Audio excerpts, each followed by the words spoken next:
Doctor എന്ത് പറഞ്ഞു? Doctor എന്ത് പറഞ്ഞു എന്ന് പറ. ഡോക്ടറല്ല പറഞ്ഞതേ, ജുവലറിക്കാരന്. ജുവലറിക്കാരോ? അതെ, മുത്തശ്ശി ഇട്ടിരിക്കുന്നത് മുഴുവനെ മുക്കുപണ്ടവാ. മുക്ക് ഡ്യൂപ്ലിക്കേറ്റ്.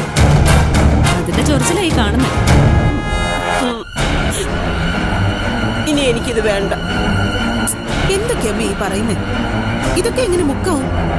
അമ്മയുടെ ആഭരണങ്ങളല്ലേ, തനി സ്വർണം. എന്നെ ചതിച്ചു പാർവതി.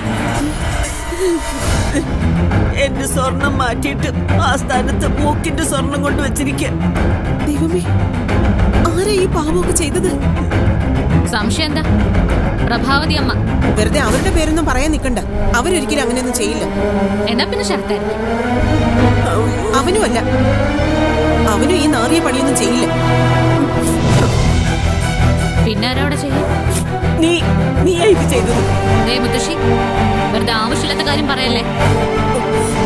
10 പൈസയുടെ ഗതിയില്ലാത്ത കാലത്ത് പോലും ഞാൻ മറ്റൊരാളുടെ ഒരു സാധനം പോലും എടുത്തിട്ടില്ല.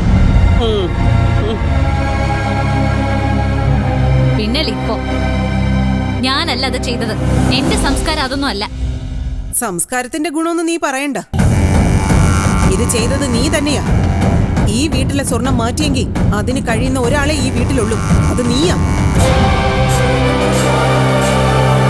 എവിടെയാണ് നീ അതുകൊണ്ട് വിറ്റത്? എന്നിട്ടാ കാശ് നീ എന്ത് ചെയ്തു? ഞാൻ ബിരിയാണി വാങ്ങിച്ചു. ആഭരണം കൊണ്ടുപോയി ലോക്കറിൽ വെക്കാന്ന് പറഞ്ഞപ്പോ പുച്ഛമായിരുന്നല്ലോ. ഇനി അനുഭവിച്ച എല്ലാരും കൂടെ. നീ എന്നെ കുറ്റം പറയുന്നു. മര്യാദക്ക് എനിക്ക് ആ സ്വർണം തിരിച്ചു കിട്ടിയിരിക്കണം.